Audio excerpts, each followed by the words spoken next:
Assalomu alaykum muhtaram kuzatuvchim. Qandaysiz? Salomatmisiz?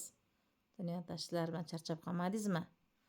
Ha, salomat bo'ling. Mana men sizga ko'rsatayotganim mana bo'yinga tarqaladigan sharf, qishki kunida paltolarni ichidan oldinlari shunaqa sharflar taqishgan. Bu sharflarni bilasizmi men uchun qanaqa aziz tabarrukligini. Qaynotam rahmalidan qolgan sharflari, o'zlari o'ragan ishga chiroyli qilib, solidniy bo'lib o'sha yillari taqishgan edi. Bu chiroyli yarashardi o'zlariga ham. Shu insonni qadri demoqchiman. Oddiy shu matohchalik bas ekanda, oddiy lattachalik bas ekan. Bu sharflar ham bir yaxshi insonlar to'qib bergan buni angorka sharflarni deng. Issiq bo'lib o'zlari taqqanlarida bir ham chiroyli yarashardi ham.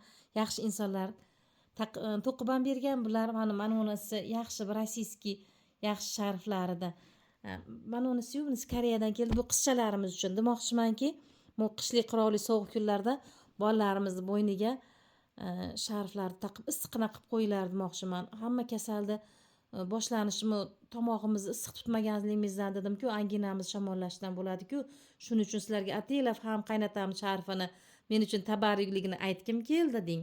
Ham bo'lsa bolalaringga o'g'ilmi, qizmi, o'spirin paytida, hali o'tish davrida, o'smirlik paytida ayniqsa deng, sharf bilan issiq qilishlaring kerak. U yoshligida ham ayniqsa kattaroqligida shamollatmasligimiz kerak. Ular aytganini qilib, yo'q deb fasonlari buzilib qoladi-ku, sharf taqishsa, taqqalari kelmaydi, yo'q.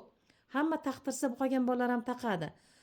Chunki aytish kerakda, bolalarga tushuntirish kerakda, hamma kasalimizni boshlanishi qiz bolalarda ham, o'g'il bolalarda ham shu qalqonsimon bezimizni shamollashdan kelib chiqadi. Shuning uchun sizlarga yana bir eslatyapman. O'zlaring bilsalaring ham yana bir eslatkim keldi-da. Shu o'zimda shunaqa kasallik bo'lgan. Shuning uchun sizlarga bir boshidan o'tkazgan tabib dedi-ku, yomon operatsiyalar bo'lganman deb aytganman-ku.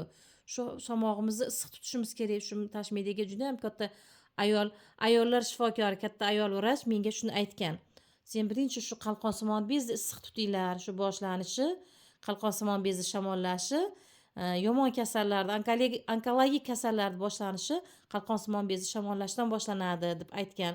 Undan keyin ko'krak saraton, undan keyin pastdagi ayollarda mana tuxumdon, hammasi ish qilib, ayollarda jinskiy shamollashlar bor, ayollar kasalliklari, yomon kasalliklar, onkologik kasalliklarni boshlanishi shu birinchi tomog'imizni, qalqonsimon bezimizni shamollashdan ekan. Shuni hammaga tarqatib qo'yinglar. Baraka topinglar, shifo bersin. Hech kim kasal bo'lmasin avvalo. Oldini olish uchun sizlarga aytib qo'yishni joiz deb topdim.